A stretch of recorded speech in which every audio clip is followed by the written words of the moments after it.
Mirëmëngjes nderuar teleshikues, nga Unardi Pulaj sot në Shqipëri mbahen zgjedhjet vendore për 61 kryetarët e bashkive. Në këto 30 vite, këto janë zgjedhjet e para ku opozita më e madhe në vend nuk merr pjesë. 30 Qershorin e kanë shoqëruar debate dhe përplasje të ashpra mes palëve, qeverisë, opozitës, presidentit, por edhe ndërkombëtarëve që kanë mbajtur qëndrimet forta dhe kanë mbështetur që zgjedhjet të zhvillohen sot, pavarësisht se kreu i shtetit ka dekretuar një ditë tjetër, 13 tetorin, për zgjedhjet lokale në konsultime vetëm me partitë e opozitës, pasi kryeministri Rama nuk i shkoi në takim. E gjithë kjo përplasje u zhvillua në një monitorim të rrep ndërkombëtar dhe ishte ndërhyrja energjike e amerikanëve, e cila ndali dhunën. Top Channel do të jetë sot në një transmetim maraton që nis në këto çaste, kur sapo janë hapur edhe qendrat e votimit. Do të përcjellim informacionet nga i gjithë vendi me të dërguarit tanë përmes lidhjeve të drejtë për drejta, si dhe do të komentohen me të ftuar të shumtë në studio zhvillimet gjatë gjithë ditës. 111 gazetar, kameraman dhe bashkëpunëtor të Top Channel ndodhen aktualisht të shpërndarë në gjithë Shqipërinë për të ndjekur këtë proces. Ndërsa këtu në Top Channel, puna ka nisur ende pa lindur dita. Do të fillojmë të shohim tani se si është gjendja në të gjithë Shqipërinë me korespondentët tanë dhe të dërguarit nëpër qytetet e vendit. Shkojmë fillimisht në Shkodër, ku na pret kolegu Klodian Zhivani. Mirëmëngjes. A ka nisur procesi në të gjitha qendrat e votimit dhe a mori zgjidhje përplasja me bashkinë që kyçi shkollat e institucioneve të tjera në varësi të saj dje për të mos lejuar mbajtjen e zgjedhjeve sot?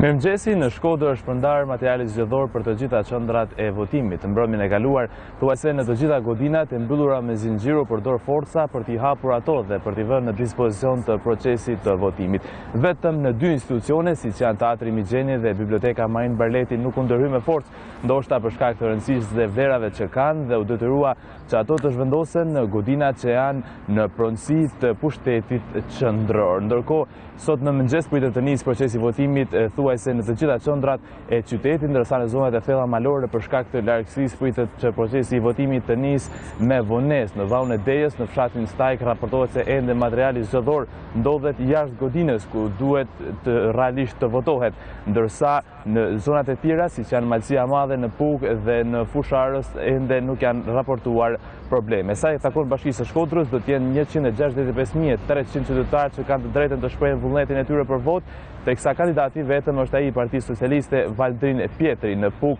është kandidati vetëm i Partisë Socialiste, gjithashtu edhe në Vaudejës dhe në Fusharës. Ndërkohë në veri, në qarkun e Shkodrës, është Bashkia Malësisë së Madhe, e cila ka 2 kandidat, ku përballë Tonin Marinajt, i cili është aktualisht kryetari i bashkisë, do të jetë Pierin Spathari i Bindjes Demokratike. Në rregull, Klodian Zhivani, do të kemi lidhje të tjera gjatë kësaj hapësire informative dhe mëtej. Pra, nderuar shikues, ishim me korespondentin ton në Shkodër, Klodian Zhivani. Siç e thamë edhe në fillim, do të bëjmë një pasqyrim se ku është hapur procesi zgjedhor. Do të lidhemi me Dibrën, me të dërguarin ton Sokol Bregu. Mirëmëngjes, Sokol. A ka nisur Dibra të votoj? Mirëmëngjes, Ardi. Të gjitha qendrat e votimit rezultojnë të hapura, pothuajse ka 2-3 minuta që është hapur edhe qendra ku prapa shtëpinë time. Është qendra me numër 1142 pikërisht në shkollën Nazmir Urshidi, aty ku ndodhet edhe KZAZ-ja numër 19, pra. E gjithë KZAZ-ja për bashkinë e Dibrës. Këto 3-4 minutat e para të nisjes së procesit ende nuk ka ardhur votuesi i parë, por ajo që është e rëndësishme dhe që duhet theksuar është se qendrat rezultojnë të gjitha të hapura dhe ky është një sinjal i mirë. Nuk ka asnjë informacion për ndonjë problem për sa i përket Bashkisë Dibër. Dhe aty në bashki kandidojnë kandidati i Partisë Socialiste dhe ai Bindjes Demokratike.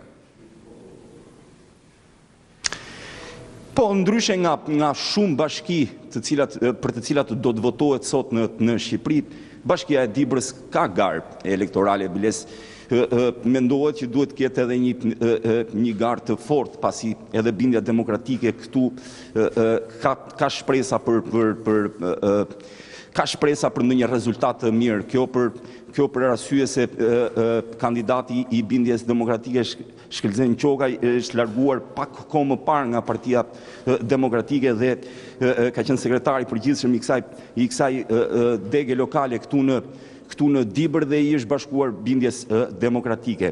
Gjithashtu do të jetë edhe Dionisi Ymera i cili vjen nga Partia Socialiste. Pra, në Dibër do të ketë një garë elektorale të cilët do ta shohim në orët në vijim se si do të vijojë jo vetëm votimi, po më pas edhe procesin e numërimit dhe si do të votojnë në Dibër. Patjetër do të lidhemi sërish, ishim me gazetarin ton të dërguar në Peshkopi, ishte pikërisht Sokol Bregu. Do të shkojmë tani në Durrës, ku ndodhet kolegja Alma Demiraj. Mirëmëngjes Alma, si ka nisur procesi votimit në qytet? Mirëmëngjes të ardhit, sapo janë hapur qendrat e votimit pra në orën 7 dhe tashmë janë dukur edhe qytetarët e parë që duan të votojnë sot.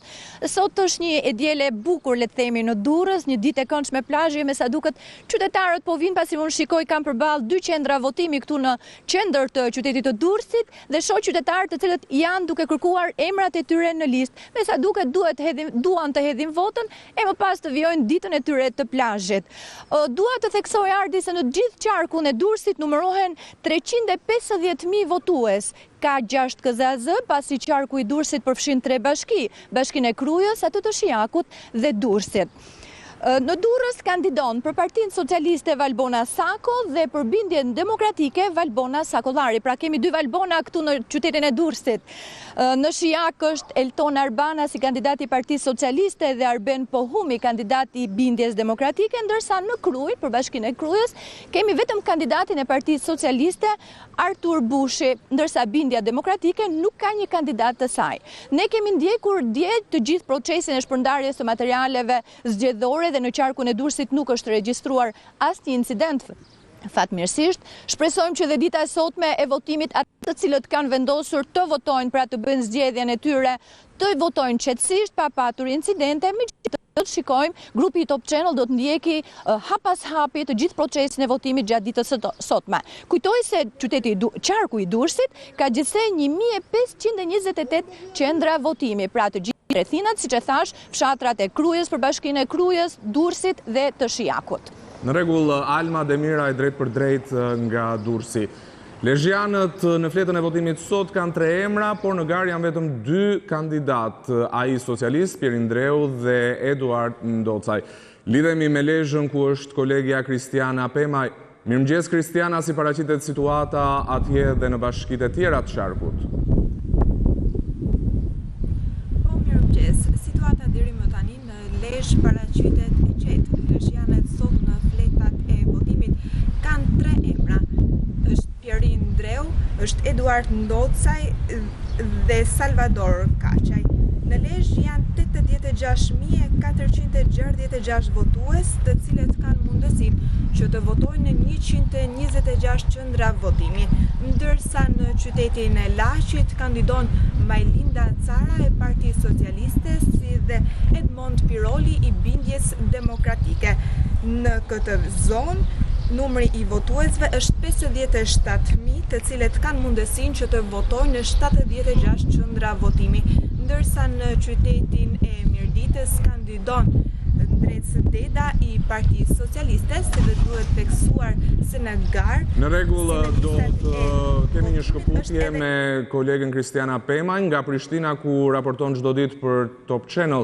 Kolegja tjetër Alberta Ashani sot është në Kukës, ku do na sjellë atmosferën se si ka nisur procesi i votimit atje. Mirëmëngjes Alberta, a janë hapur të gjitha qendrat e votimit në Kukës dhe në bashkitë e tjera të qarku? Mirëmëngjesi, tani jemi konkretisht në qendrën e votimit Havzi Nela në gjimnazin pra këtu në Kukës, e cila është edhe në qendrat më të mëdha të votimit, ka gjithsej 947 votues. Këtu procesi zgjedhor pra ka nisur, është pra qysh para orës 7 komisionerët kanë ardhur këtu, kanë vendosur listat e votuesve të cilët pra kanë të drejtë vote në këtë qendër, e po ashtu kanë dhënë edhe informacionet e tjera të vendosura në përgjama për procesin zgjedhor, pra dhe për votimin se si duhet të shkojë. Nuk ka pasur ndonjë problem deri tani, qoftë nga KZAZ-ja apo edhe policia e Kukësit, nuk është raportuar qoftë në Kukës apo edhe në zonën e Tropojës dhe të Hasit ndonjë incident, pra dhe qendrat e votimit na është nga KZAZ se të gjithat pra janë hapur qysh në ora 7. Deri tani nuk është se kemi ndonjë votues në këtë qendër, mirë po pritet që të ketë pra në orët në vijem.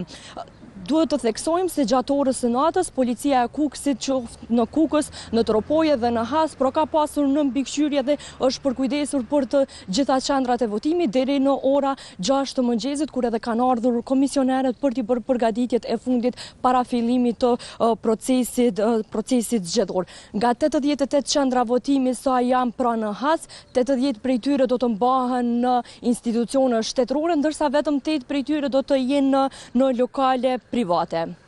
Alberta, të falenderoj për këto informacione të detajuara nga Kuksi. Një pikë e nxehtë e qarkut Dibrës është bashkia e Burelit. Aty pak ditë më parë pati të konfrontime mes policisë dhe militantëve të Partisë Demokratike. Në Burel na pret në këto momente kolegu Sokol Çobo. Mirëmëngjes. A ka filluar procesi në gjitha qendrat e votimit atje dhe si ka nisur kjo ditë votimesh? Mirëmëngjesi, procesi votimeve ka nisur para pak minutash. Ne ndodhemi para KZAZ-s numër 16 këtu në qytetin e Burrelit. Siç e thatë dhe ju, para pak ditësh ka pasur konfrontime pikërisht në datën 19 Qershor, por ndryshe nga ajo datë, i gjithë procesi parazgjedhor ka qenë i qetë. Gjatë ditës së dieshme janë shpërndarë të gjitha materialet zgjedhore, materialet zgjedhore për të 54 qendrat e votimit, ndërkohë që para pak minutash ka filluar dhe procesi. Nuk ka pasur incidente, ndërkohë që presim gjatë gjithë ditës. Në rregull, Sokol Çobo, unë të falenderoj për këto informacione. Do të jemi patjetër me informacionet përditësuara në këtë edicion informativ dhe në gjithë maratonën që Top Channel ka nisur për zgjedhjet vendore. Në Lushnjë qytetarët kanë vetëm një kandidat në fletën e votimit, ai është socialisti Fatos Tushe. Lidhemi me kolegu Mbledar Koreshi. Mirëmëngjes. Çfarë informacione kemi për Lushnjën? Mirëmëngjes. Atëherë si në gjithë vendin dhe qytetin e Lushnjës ka nisur zyrtarisht procesi i votimit për zgjedhjen e kryebashkiakut Fatos Tushe. Është era e tretë që kryebashkiaku Fatos Tushe kërkon një mandat dhe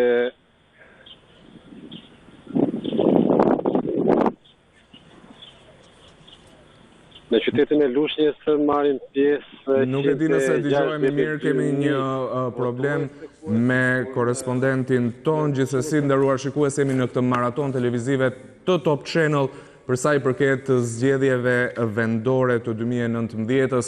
Sot në gjithë Shqipërinë votohet për 61 kryebashkiakët që do drejtojnë për 4 vitet e ardhshme pikërisht pushtetin lokal në gjitha zonat e Shqipërisë. Në listën e votimeve janë 3.536.015 qytetarë, ndër të cilët 132.788 persona i drejtohen kutive të votimit për herë të parë.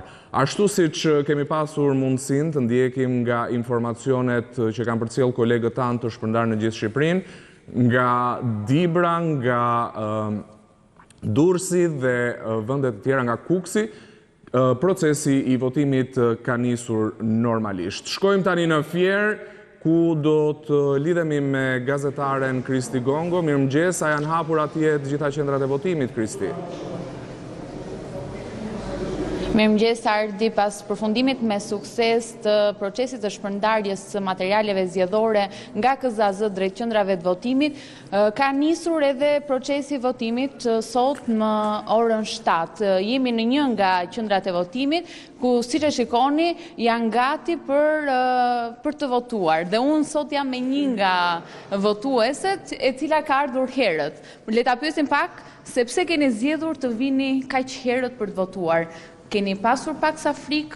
Jo, frikë nuk kam, se dhe s'kam përse të kem frikë, vota shë e lirë, era freskollek, se e me tension dhe gjitha dhe kështu që Era në krejtësi për të votuar, si nga era.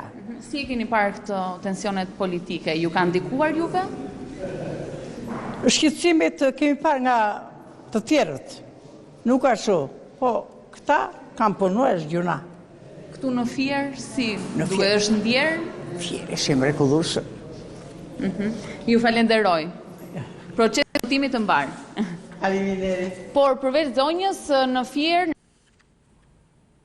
rreth 407. Ishim me kolegen Kristi Gongo, drejt për së drejti nga një qendër votimi në Fier, ajo po ndjek procesin zgjedhor atje. Shkojmë tani në Berat, ndodhet kolegu Klodian Tomori. Mirëmëngjes, a janë hapur gjitha qendrat e votimit, Klodi?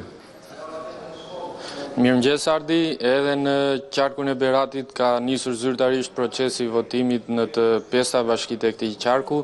Sipas informacioneve me drejtuesit e KZAZ-ve rezulton se janë hapur plotësisht qendrat e votimit në Poliçan, Skrapar dhe Urvajgurore, ndërkohë që në Berat janë hapur pjesa më e madhe dhe pjesa tjetër e qendrave janë në proces hapje dhe po ashtu edhe në Kuçov. Deri tani nuk raportohet për asnjë incident. Ndërkohë do të shtoja se në 5 bashkitë e këtij qarku Berati është i vetmi ku garohet me më shumë se një kandidat. Kështu për këtë bashki kandidon Ervin Demo nga Partia Socialiste, pra ish zëvendësministri i arsimit, përballë tij është Pavlo Shkarpa i Bindjes Demokratike dhe kandidati i tretë është Plarent Aleksi i Pavarur. Në të 4 bashkitë e tjera të qarkut, Kuçovën, Urën Vajgurore, Poliçanin dhe Skraparin garohet vetëm me një kandidat, pra kandidatët e majorancës, Aleancës për Shqipërinë Europiane. Klodian, të falenderoj, patjetër do të kemi informacione të tjera. Do të lidhemi tani me Korçën, ku gjendet kolegja Doriela Çule. Mirëmëngjes, Doriela, si ka nisur procesi votimit në Korçë, por edhe në bashkitë e tjera, Kolonjë dhe Debol? Mirëmëngjes, procesi ka nisur qetësisht. Në qarkun e Korçës janë 460 qendra votimi dhe 283.169 votues. Procesi ka nisur normalisht. Nga kontaktet që unë kam patur janë hapur të gjitha qendrat e votimit, jo vetëm në 2 KZAZ-t që ka Bashkia e Korçës, por edhe në Devol, Kolonjë, Pustec dhe Maliq. Gjithçka duket e qetë. Votuesit e parë kanë nisur të mbrinë në qendrat e votimit, kanë qenë kryesisht të moshuarit të cilët u janë drejtuar këtyre qendrave. Deri tani nuk raportohen probleme, gjithçka është normale. Gjithsesi ne do të jemi në vazhdim të ndjekjes së procesit për të parë nga afër situatën. Unë ndodhem në një prej qendrave të votimit në Korçë. Këtu kanë mbritur deri tani 5 persona të cilët kanë përfunduar procesin e tyre, kanë hedhur votat në kutitë zgjedhore dhe janë larguar qetësisht, pra nuk ka asnjë problem deri tani. Doriela Çule, faleminderit. Drejt për drejt nga Korça ishim me kolegen ton që na dha të rejat më të fundit për hapjen e procesit zgjedhor. Kolegu tjetër, Muhamet Veliu, ndodhet në Tiranë, një nga qendrat e votimit. Lidhemi me të për të mësuar se a ka nisur procesi. Muhamet, përshëndetje, jemi direkt në këtë maraton zgjedhore në Top Channel. Nuk e di nëse dëgjohemi. Përshëndetje, Muhamet. Në rregull, derisa lidhja të jetë gati me kolegun Muhamet Veliu, do të lidhemi me kolegen tjetër Elda Menga. Përshëndetje, Elda, ku ndodhesh dhe si po ecën procesi i votimit atje? Kemi edhe me kolegen Elda Menga një problem. Edhe njerë tentojmë të lidhemi. Përshëndetje, Elda. Gjithsesi do të vazhdojmë me këtë maraton të nderuar shikues. Jemi pra në këtë transmetim të drejt për drejt me të gjitha skajet e Shqipërisë, ku ndodhen gazetarët, korespondentët dhe kameramanët tanë në këtë mbulim të zgjedhjeve vendore 2019 për 61 bashkitë e vendit. Ashtu siç është bërë ditur edhe nga informacionet, janë 3.536.015 qytetarë në listën e votimeve që do të hedhin votën e tyre sot. Shkojmë në Pogrades në këto momente, lidhemi me kolegen Antela Lika. Mirëmëngjes, Antela, a janë hapur në Pogrades të gjitha qendrat e votimit? Antela, përshëndetje. Votimit në Pogrades, 116. Po, mirëmëngjes. Mirëmëngjes. Përshëndetje. A janë hapur të gjitha qendrat e votimit aty, Antela? Përshëndetje. Dëgjohem? Mirëmëngjes. Antela, Mirëmëngjes. jemi drejt për së drejti. Po, janë hapur të gjitha qendrat e votimit në Pogrades, 116 të tilla në orën 7. Deri në 7:10 minuta janë hapur thuajse të gjitha, nuk ka patur asnjë lloj incidenti. Ne këtu ndodhemi tek qendra më e madhe e votimit në qytet, është qendra numër 8, votuesit kanë vijuar normalisht, ashtu siç na kanë raportuar edhe nga ZAZ-ja, nuk ka asnjë lloj incidenti, nuk ka patur as gjatë natës, as gjatë transportit materialeve zgjedhore, kështu që çdo gjë duket normale dhe e qetë. Në rregull, falenderoj për informacionet e drejt për drejta. Ishim me kolegen Antela Lika. Nderuar shikues, do të tentojmë të lidhemi tani edhe një herë me gazetarin Muhamet Veliu në një nga qendrat e votimit në Tiranë. Përshëndetje Muhamet, a ka nisur procesi atje? Mirëmëngjes Ardi, unë ndodhem në shkollën Dora Distria, kanë filluar të mbërrinë votuesit e parë. Këtu në shkollën Dora Distria janë instaluar 7 qendra votimi, qytetarët duhet të zgjedhin mes Erion Veliajt, I cili kandidon për një mandat të dytë, dhe Arben Skënderat nga Bindja Demokratike.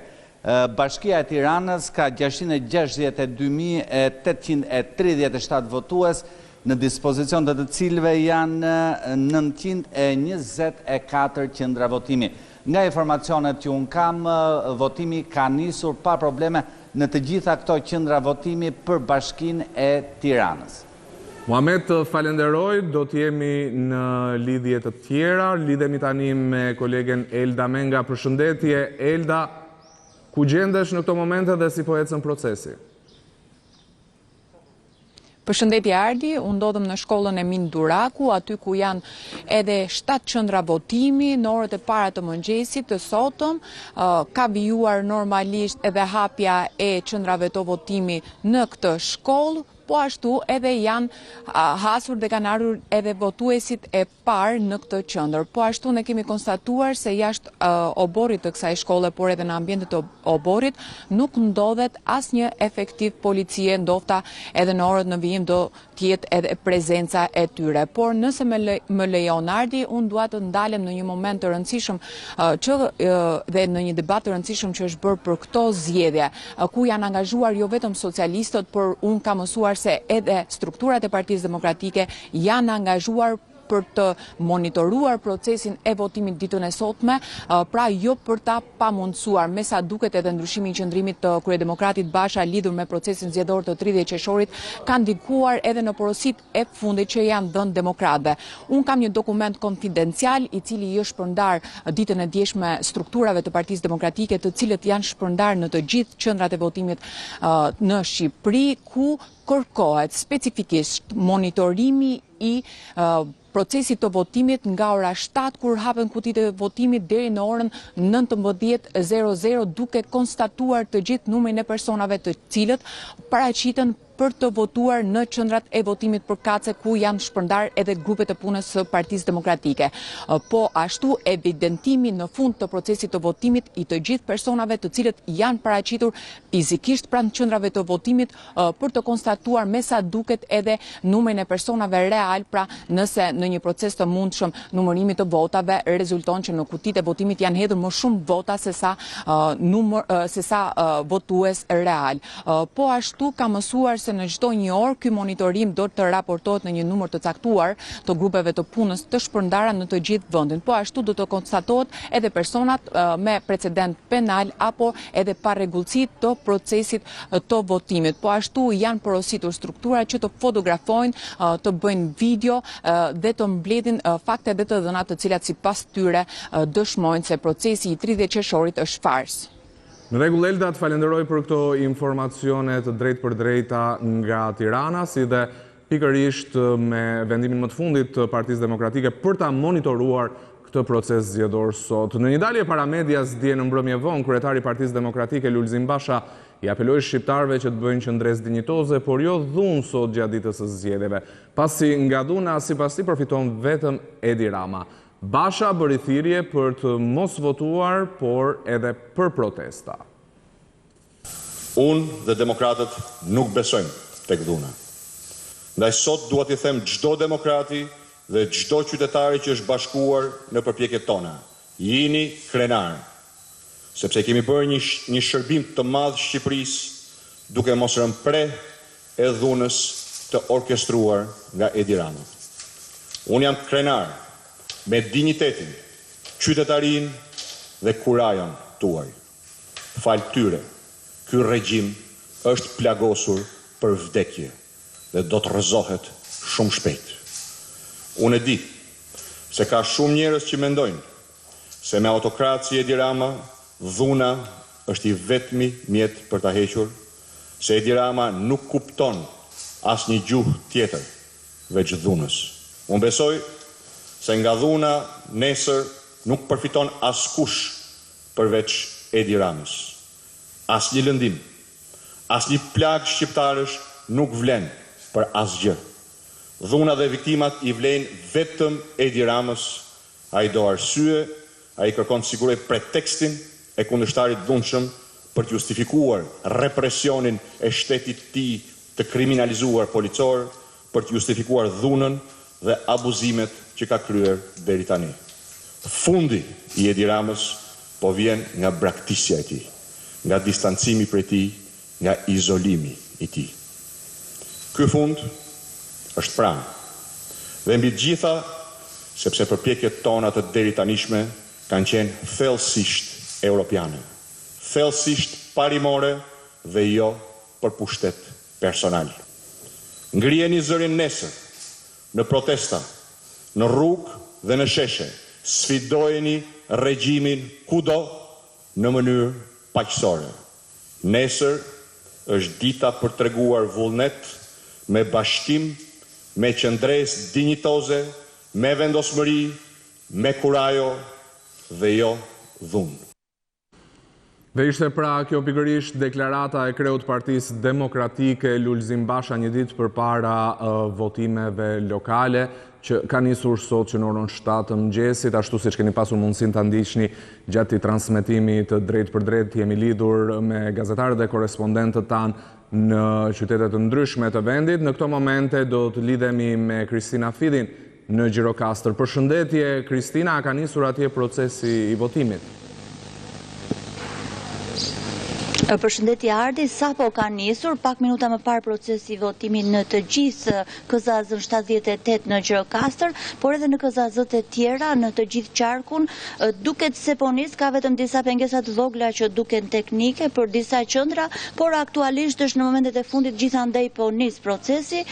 Duket se ata që po vinë të parët janë disi të moshuar, për shembull në qendrën 4253 në Gjirokastër, votuesi i parë votoi asistuar, madje komisioni hodhi votat, të dyja votat, nuk janë parë në fakt to si shqetësime nga komisionet, megjithatë vlen të theksohet që kemi situata të tilla, pritet që përgjatë ditës të ketë edhe emigrantë që do të vinë të votojnë, megjithatë nuk konfirmohet ndonjë numër i madh i tyre. Në rregull, Kristina Fidit falenderoj për informacionet nga Gjirokastra. Zhvendosemi në Elbasan me kolegen Bruna Kërçyku. Përshëndetje, Bruna, si paraqitet gjendja aty? Shpresojmë të jemi në lidhje të drejt për drejt me kolegen Bruna Kërçyku në Elbasan. Të nderuar shikues, ju kujtoj se sot votohet për 61 bashki të vendit. Në 30 prej tyre ka vetëm një kandidat nga Partia Socialiste dhe koalicioni i saj, ndërsa 31 bashkit e tjera në vend ka nga 2 dhe në 5 në Bashkinë e Këlqyrës, Devollit, Lezhës, Elenicës dhe Beratit ka më shumë se 2 kandidat. Në listën e votimit janë mbi 3 milion zgjedhës sot. Prokuroria e përgjithshme njoftoi se ka nisur 12 procedime penale dhe ka arrestuar e ndaluar 75 persona që janë përfshirë në krimet zgjedhore gjatë këtyre ditëve në mbar vendin.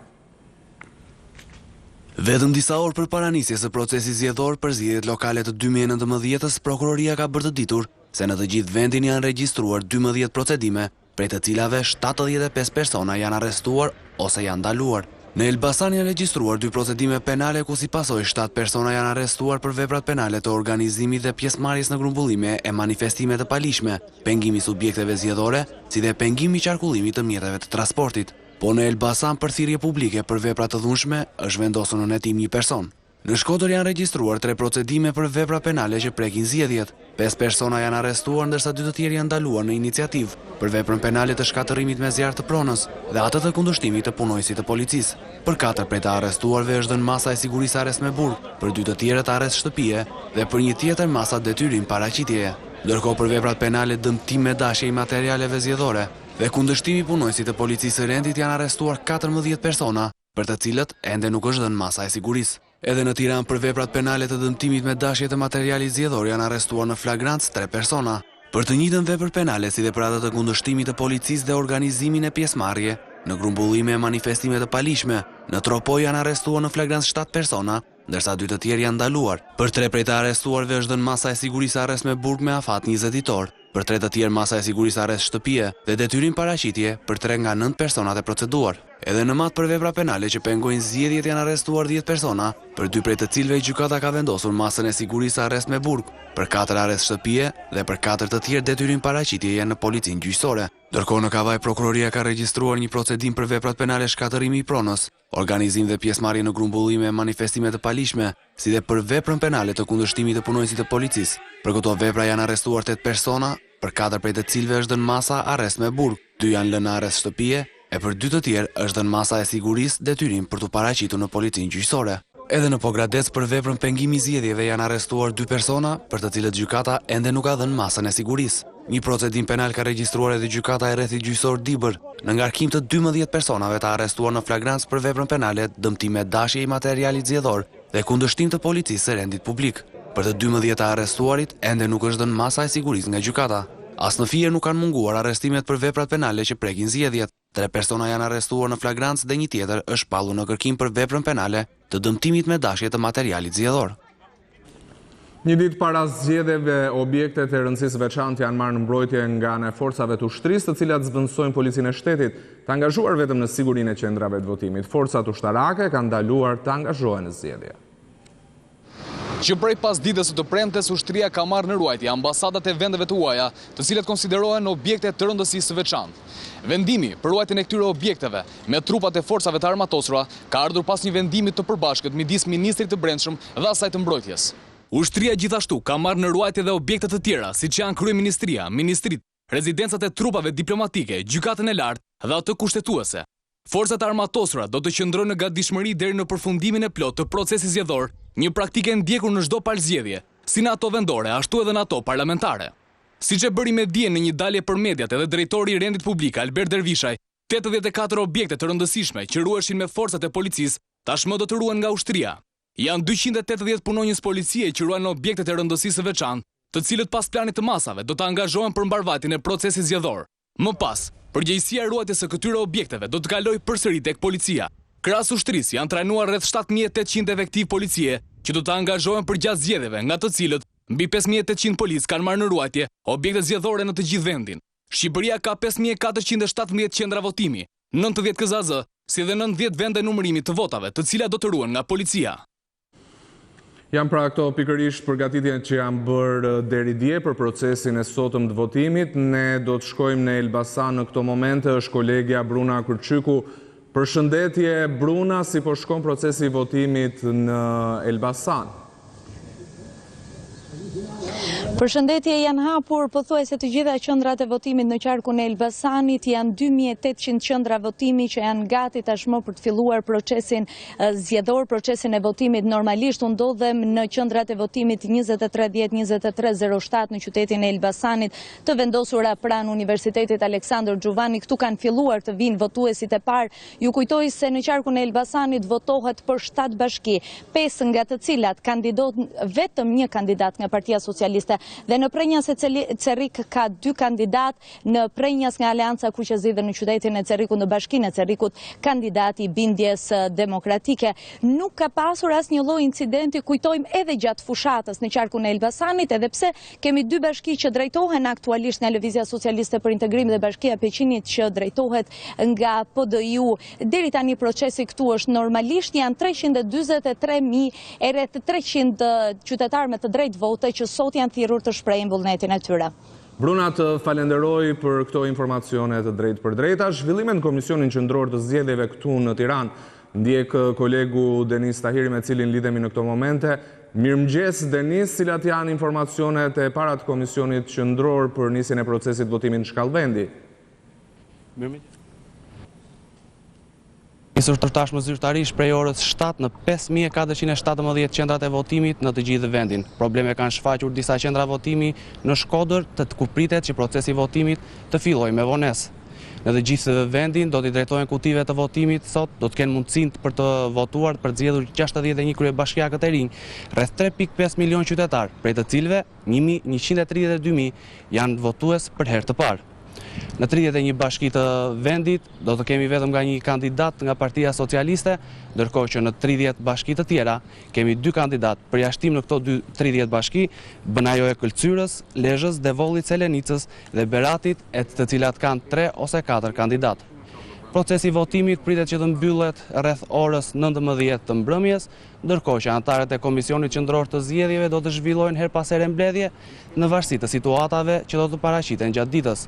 Gjithashtu pritet që të ketë edhe dalje për media të herpashershme nga ana e zëdhënëses së KQ-s për të informuar mbi vjushmërinë e procesit zgjedhor në të gjithë vendin, por gjithashtu edhe për të bërë të ditur përqindjen e pjesëmarrjes. Të falenderoj Denis, ishim me gazetarin Denis Tahiri, drejt për drejt nga Komisioni Qendror i Zgjedhjeve, aty ku njoftuan disa probleme me qendrat e votimit në Shkodër, të cilat do të hapen pak më vonë. Nga Tirana shkojmë tani në Vlorë, është kolegja Juli Ristani. Mirëmëngjes, Juli, si paraqitet gjendja me votimet atje? Mirëmëngjes Ardi, nga Vlora është një ditë shumë e bukur sot, ndërkohë që dihet që vlonjatët janë të dyzuar sot mes zgjedhjeve dhe detit. Ne ndodhemi përgjatë lungomares, ku dhe më saktë mes 2 qendrave të votimit janë përballë njëra tjetrës. Në një prej tyre po kryet inventarizimi dhe siç e shikoni nga pamjet e para, njerëz kryesisht të moshës së mesme, të cilët janë çuar herët dhe kanë atë përkushtimin ndaj procesit të votimit. Një familje e tërë është duke pritur aty sa të përfundojë procesi i inventarizimit, ndërkohë të tjerë moshatar me kapele janë futur brenda dhe po presin që të hedhin votën e tyre dhe të vazhdojnë pastaj ditën. Ndërkohë në pamjet më përpara që u dërguam të marra nga kolegët tanë Mikel Marsi dhe Mand Qafoku, pam një gruan e cila hodhi e para votën dhe tha që jo vetëm që u zgjova vetë e para, por angazhova të gjithë familjarët e tjerë që ta përfundojmë të detyrën. Ne çfarë kemi në mendje, do ta votojmë. Ndërkohë që në komunikimin që pata dhe me kandidatë të tjerë, duke qenë se qarku i Vlorës ka një shtrirje të madhe, fillon nga ura e Mifolit dhe përfundon në kufi me Greqin. Kryesisht Himar dhe deri në Finiq, bashkinë e Finiqit pritet në votime. Ishim me kolegen Juli Ristani, me cilën do të lidhemi gjatë këtij transmetimi maraton përsëri për të marrë të rejat më të fundit nga Vlora. Edhe të burgosurit votojnë sot, por vetëm një pjesë e tyre, sepse ligji ja ndalon disa të dënuarve për krime të veçanta. Disa nga të burgosurit kanë bërë kërkesë gjykatave për votim dhe gjykatësit kanë dhënë vendime të ndryshme, gati kontradiktore. Kolegja Anila Hoxha ka përgatitur materialin vijim. 78 të burgosur kanë marrë vendime të ndryshme dhe kontradiktore nga gjykata e kryeqytetit për sa i takon zgjedhjeve të 30 qershorit. Disa prej tyre do të votojnë, disa nuk do të munden sepse janë drejtuar gjykatës së gabuar dhe jo asaj administrative. Kërkesat individuale të disa të dënuarve dhe të paraburgosurve për të regjistruar në listat e zgjedhësve për të votuar në institucionet penitenciare ku ata po mbahen, kanë ndarë në 2 kampe të kundërta edhe gjyqtarët. Një pjesë e gjyqtarëve mendojnë se këto padi janë çështje administrative, për këtë arsye duhen shqyrtuar nga një gjykatë administrative. Ndaj gjyqtarët kanë vendosur dhe kanë shpallur mos kompetencën. Pjesa tjetër e gjyqtarëve kanë pranuar pa ditë e të dënuarve që plotësojnë kriteret për të votuar, duke ju dhënë kartonin jeshil që ata t'ju drejtojnë qendrave të votimit në datën 30 qershor. Shpëtim Kraja i arrestuar në muajin qershor për vjedhje, pasi nuk gjeti emrin në listën e zgjedhësve, ju drejtua gjykatës civile.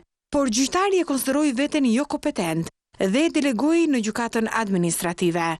Argumenti i gjykatës e lidh pretendimin e të paraburgosurit me mosveprimin e zyrave të gjendjes civile, që kanë për detyrë të hartojnë listën e zgjedhësve për çdo qendër votimi. Në kushtet kur padia e Krajës thuhet mëtej prek një akt administrativ, atëherë kjo mosmarrveshje nuk është civile, por administrative, ndaj çështja duhet i kalojë për shqyrtim një gjykate tjetër.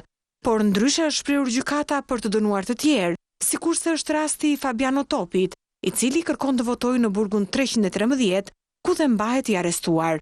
E drejta për të votuar, thotë gjykata, është një drejtë kushtetuese, e cila nuk mund të mohohet, ndaj të paraburgosurit i pranohet kërkesa. Të tillë si këto vendime që ndahen me dy qëndrime të ndryshme, gjyqtarët janë shprehur edhe për të dënuarit e tjerë. Ndërkohë, për shkak të ashpërsimit të ligjit, kutive të votimit në burgje nga 5179 të dënuar e të paraburgosur, do të drejtohen vetëm 2540 persona.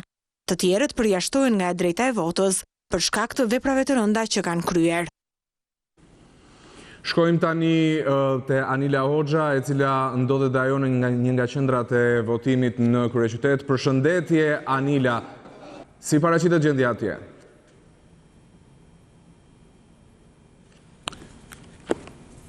Duhet të lidhemi me gazetaren Anila Hoxha, e cila ka ndjekur procesin. Po, në shkollën. Po Anila, jemi drejt për drejt. Po.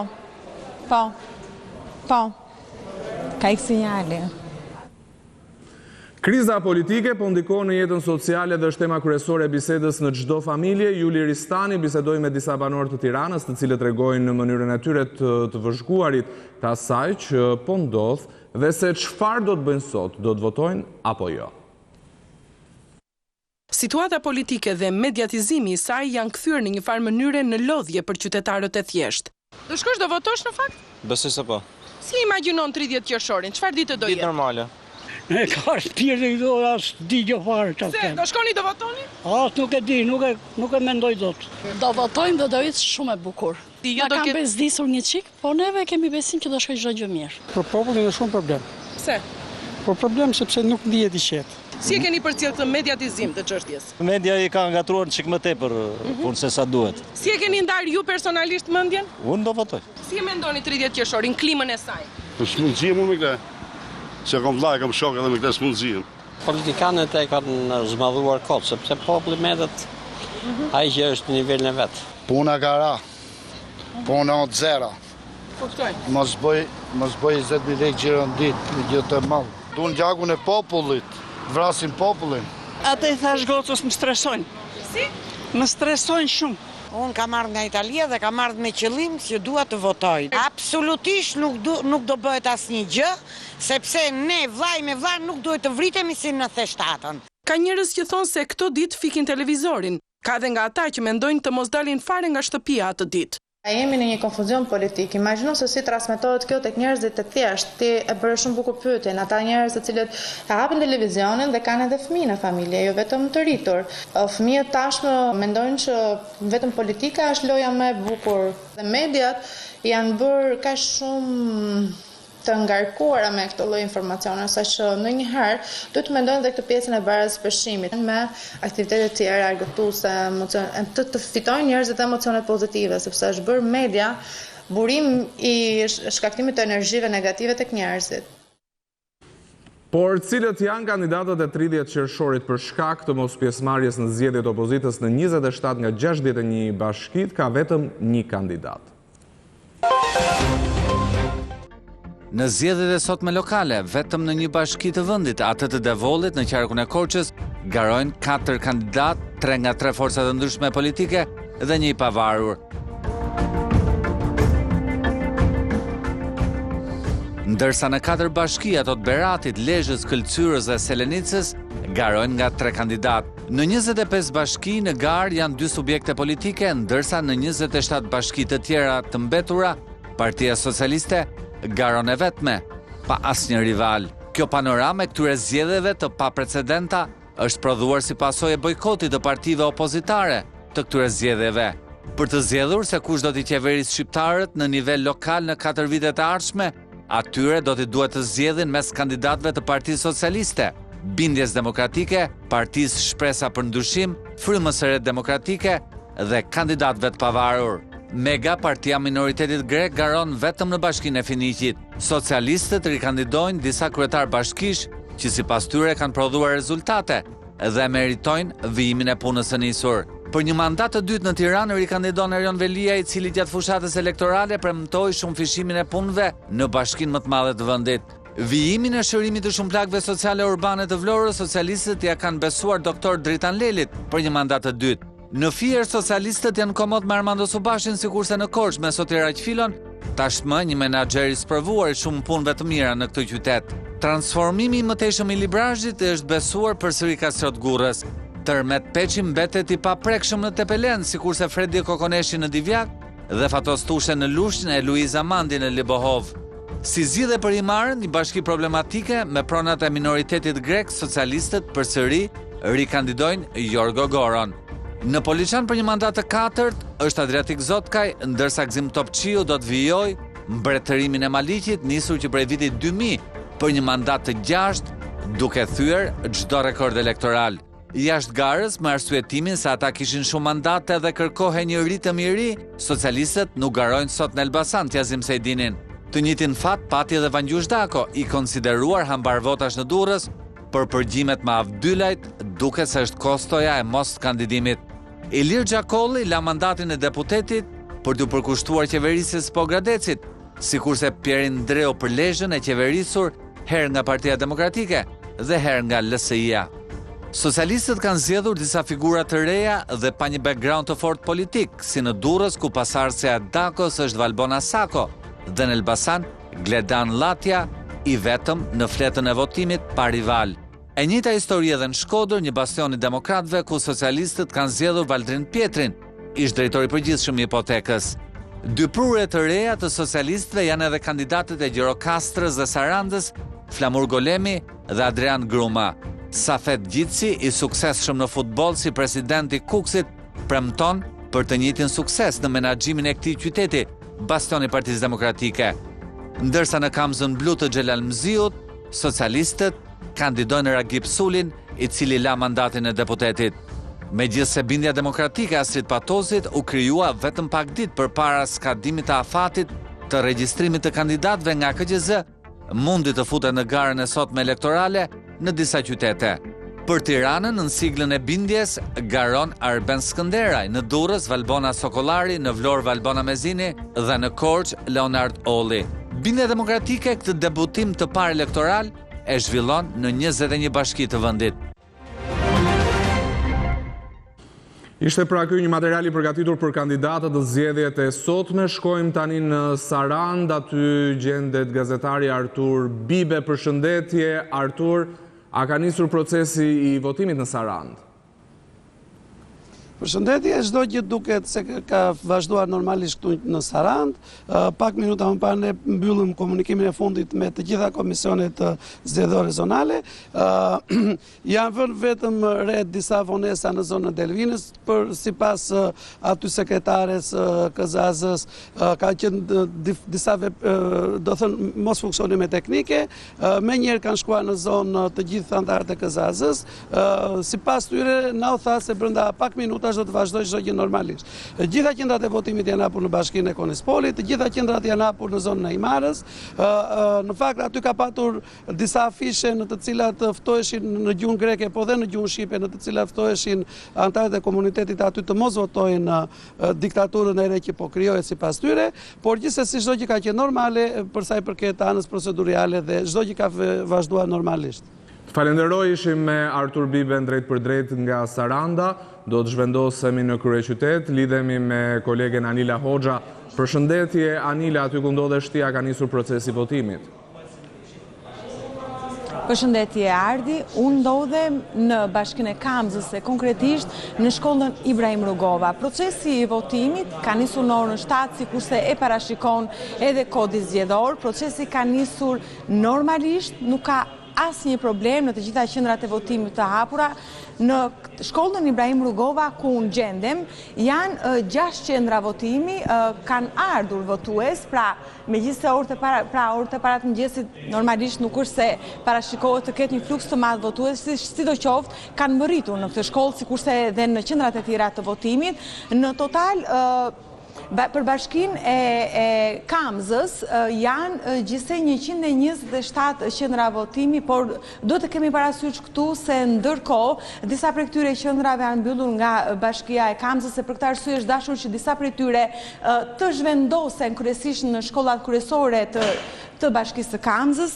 Në total, sikurse e thash, janë 127 qendra votimi me një numër total përafërsisht rreth 99.000 votues, të cilët sikurse dihet pritet që të drejtohen kutive të votimit për zgjedhjet vendore Qershor 2019. Unë do të pyesja shkurtimisht deri më tani siç paraqitur procesin. Jam duke pyetur një nga anëtarët e qendrave të votimit tu në shkollën Ibrahim Rugova. Kanë ardhur votues që prej hapjes votimit tu në këtë qendër? Kanë. Ka pat probleme deri më tani? Deri tani jo.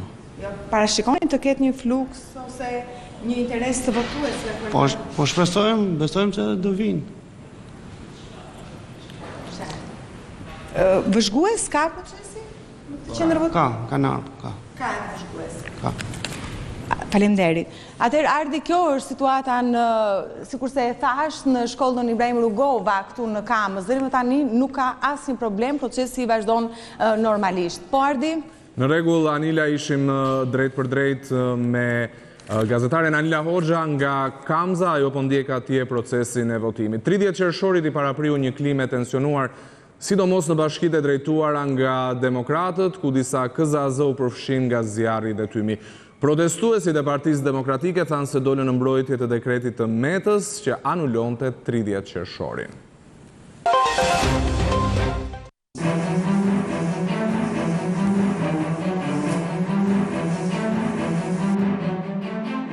Brenda 4 ditësh nga anullimi i zgjedhjeve, bashkitë e opozitës në të gjithë vendin nisën punën për të zbatuar në terren vendimin e presidentit.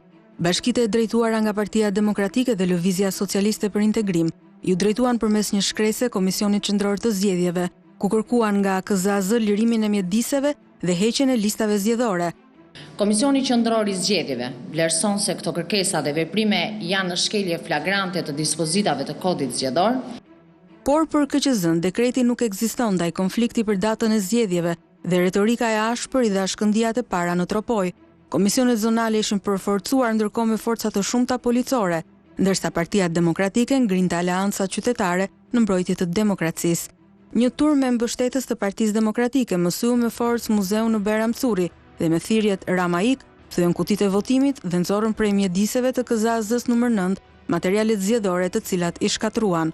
Por situata po vlonte në Shkodër, ku prej 2 ditësh në dyert e Pallatit të Sportit, ish deputet mbështetës të Partisë Demokratike dhe policia bashkiake përplasej me komisionerët e Partisë Socialiste, të cilët përpiqeshin të hynin në këtë KZAZ. Çdo akt që persona me uniformën e policit kryen kundër punonjësve të bashkisë, në këtë rast policisë bashkiake, do të marrë përgjigjen e duhur. Të martën, një tentative përfaqësuesve të Partisë Demokratike dhe punonjësve të Bashkisë së Shkodrës përfundoi në përplasje me forcat e policisë, pasi demokratët i mbyllën dyert përfaqësuesve socialistë. Flakët shpërthyen mbrëmjen e 18 qershorit në Shkodër, por në një tjetër KZAZ. Në shkollën Shenaz e Juka, ku ndodhej KZAZ numër 3, u dogjën gjysma e materialeve zgjedhore. Mbështetës të Partisë Demokratike që i vun flakën kutive dhe listave në klasat e shkollës u përplasën me forcat e FNSH-s. Të mërkurën më 19 qershor, episodet e dhunës në mjediset e KZAZ-ve në bashkitë e opozitës u përshkallëzuan me më të dhunshmet në Burrel dhe Klos. Ndërsa në Kukës, policia pas një marrëveshje me punonjës e drejtues të bashkisë i largoi vetë materialet nga KZAZ. Por skena kaotike vazhdonin të vinin nga Kamza, Berati, Skrapari, po Gradeci, Devolli, madje dhe Gjirokastra, ku ora 11 e së mërkurës 19 qershor ishte afati i fundit për lirimin e KZAZ-ve, sipas ultimatumit të bashkive. Ngjarjet e Shkodrës u përsëritën në Kavaj, mbështetës të opozitës në përpjekje për të hyrë në KZAZ-n 42, u përplasën me forcat e policisë në një përleshje që mbushi me gaz lotësiellës rrugët e qytetit. Përdorimi i policive bashkiake në këto sulme detyroi ministrin Leshaj të deklaronte shkrirjen e këtyre strukturave. Qeveria do të marrë masat menjëhershme që në pajtim me ligjin të shkrijë disa strukturat policive bashkiake që kanë dalë haptazi jashtë misionit tyre. Një ditë më vonë, krejt papritur, opozita u tërhoq pa shpjegim nga të gjitha KZ-t ku ishin premtuar protesta. Një orë para mesditës së enjten më 20 Qershor, kjo ndodhi në Pogradec, ndërsa në Gjirokastër Raheshtja. Urdhri për ndalim u shpjegua me një kërcënim të rëndë që diplomat amerikan i bën drejtuesve të opozitës për të ndalur aktet e dhunshme. Grumbullime në KZ nuk pati më deri të enjten në mbrëmje, kur u doq KZ-ja në vaun e Dejës. Të arrestuarit për këtë akt ju shtuan 10 protestuesve, por dhe punojësve të bashkive, policisë bashkiake dhe militantëve që u arrestuan apo janë në ndjekje penale. Arrestimi më i bujshëm ishte ai ish deputetit Bart Spahia, i cili u transmetua direkt në Top Channel në emisionin Super Open. Do ju shoqërojmë në ambientet e drejtorisë Qarkut. Okej, jeni më kërkojnë që të më shoqërojnë në ambientet e drejtorisë Qarkut. Drejtorisë Policisë Tiranës. Qarku Tiranës. Jeni më kërkojnë të fikim telefonat, po më marrin telefonin nga dora, jeni me metoda jo normale, jo qytetare. Në rregull? Për se po një vetë. Nuk po vetë rezistencë, lutem. Sillu mirë se jeni detyrë. Ky pra ishte një material për ato çfarë ka ndodhur në bashkitë e udhëhequra nga opozita, një nga to ishte edhe në Kavaj, lidhemi me Endi Tufën për të parë se si është situata sot në ditën e votimit. Përshëndetje, Endi, ka filluar procesi i votimit normalisht?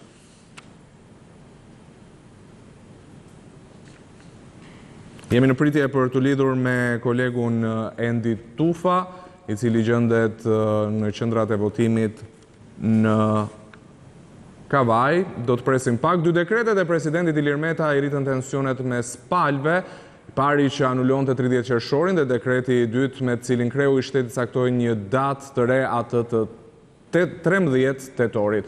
Ndërkaq PS-ja ka nisur në parlament procedurat për shkarkimin e presidentit për shkelje të rënda të kushtetutës. Sot, nderuar shikues, siç keni patur mundësinë ta ndiqni që nga ora 7 e mëngjesit, këtu në Top Channel është duke u transmetuar maratona e zgjedhjeve lokale, votohet sot në 61 bashki. 3.452.324 persona kanë patur të drejtën e votës në zgjedhjet parlamentare të 2017-s, kurse për zgjedhjet e këtij viti, pra këto të Qershorit 2019 vjetre, se numri votuesve është rritur në 3.536.015 persona. Rritje ka edhe në numrin e qendrave të votimit, ndërsa në 2017 ishin 5.362, këtë vit janë 5.417. E pra, do të i kthehemi edhe një herë pikërisht debateve që ka pasur përpara zgjedhjeve me dekretimin dhe pastaj vendosjen e një date të re në 13 tetor nga presidenti Meta.